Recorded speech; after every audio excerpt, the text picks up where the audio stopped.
Hello students, हम chapter पढ़ रहे थे थर्ड चैप्टर। उसमें हमने संतुलित आहार पढ़ रहे थे। संतुलित आहार की डेफिनेशन हो गई थी क्या कि आहार एक प्रकार का भोजन है जिस पर व्यक्ति वर्ग या समुदाय जीवित रहता है। एक संतुलित आहार वह है जो प्रचुर मात्रा में पोषक तत्वों एवं ऊर्जा को प्रदान करता है, शारीरिक स्वास्थ्य एवं उचित वृद्धि में सहायक होता है। हमें संतुलित आहार ग्रहण करना चाहिए ताकि हमारे शरीर को आवश्यक पोषक तत्व मिल सके। यदि हम संतुलित आहार लेते हैं तो हम अपने आप को बीमारी से दूर रख पाएंगे। संतुलित आहार हमें पर्याप्त मात्रा में प्रोटीन, विटामिन एवं वृक्षांश प्रदान कराता है।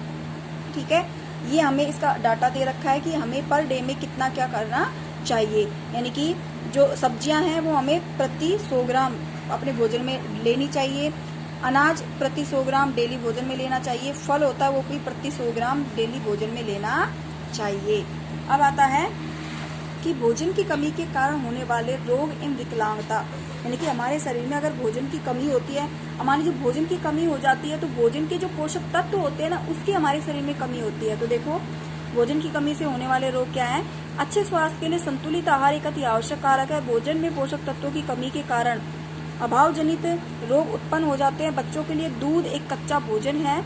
उनके विकास की अवधि के दौरान प्रचुर मात्रा में पोषक तत्वों से भरपूर भोजन प्रतिदिन आवश्यक होता है। बच्चों को वयस्कों की तुलना में अत्यधिक ऊर्जा देने वाले और शारीरिक निर्माणक भोजन की आवश्यकता पड़ती है। प्रोटीन ऊर्जा कुपोषण देखो क्या होता है। यदि भोजन में पर्याप्त कार्बोहाइड्रेट, प्रोटीन और वसा की कमी होती है यदि भोजन में पर्याप्त कार्बोहाइड्रेट, प्रोटीन व वसा की कमी होती है तो प्रोटीन ऊर्जा कुपोषण नामक स्थिति बन जाती है। यह रोग 5 वर्ष तक की आयु के बच्चों में पाया जाता है। इस प्रकार के 2 अभावजनित रोग निम्नलिखित हैं, जैसे कि मैरस्मस और क्वाशियोर। मैरस्मस क्या होता है, देखो इस तरह की बीमारी होती है, शरीर इस तरह से दिखाई देने लगता है इसमें।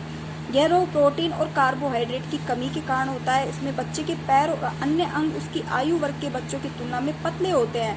हाथ और पतले जो होते हैं ना, बहुत कमजोर हो जाते हैं, बिल्कुल पतले पतले हो जाते हैं हाथ पैर, तथा जो उनका वजन होता है ना वो भी बहुत कम होता है। उसके बाद आता है क्या, क्वाशियोर क्या होता है। यह रोग प्रोटीन की कमी के कारण होता है। किसकी कमी के कारण होता है, प्रोटीन की कमी के कारण होता है, जिसमें बच्चों के पैरों में सूजन आ जाती है। क्या आ जाती है, बच्चों के पैरों में सूजन आ जाती है। प्रोटीन की कमी होने के कारण इस तरह की स्थिति बन जाती है, पैरों के अंदर सूजन आ जाती है। ऐसे बच्चों के पेट बाहर निकल जाते हैं, पैरों में सूजन और पेट बाहर निकल जाते हैं। उनके मस्तिष्क का भी विकास रुक जाता है। अब आता है मोटापा क्या होता है। आवश्यकता से अधिक मात्रा में ऊर्जा से भरपूर भोजन करने पर शरीर में वसा एकत्रित हो जाती है जो मोटापे को जन्म देती है। मोटे लोग हृदय रोग एवं उच्च रक्तचाप से ग्रसित हो जाते हैं। आजकल बच्चों में मोटापा एक आम समस्या बन गई है। कुछ वर्ड्स हैं वो देख लेते हैं। पोषक तत्व क्या होते हैं, भोजन के वे घटक जो शरीर की समुचित कार्य प्रणाली के लिए आवश्यक होते हैं। स्टार्च एक जटिल कार्बोहाइड्रेट है जो मुख्यतः आलू तथा अनाज में उपस्थित होता है।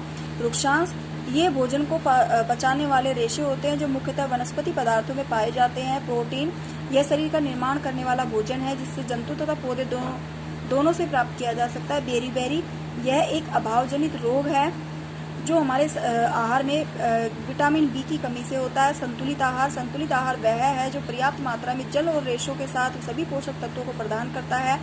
अभावजनित रोग लंबे समय तक हमारे भोजन में आवश्यक पोषक तत्वों की कमी से उत्पन्न रोग। मोटापा आवश्यकता से अधिक वसा युक्त भोजन ग्रहण करने से उत्पन्न रोग मोटापा कहलाता है।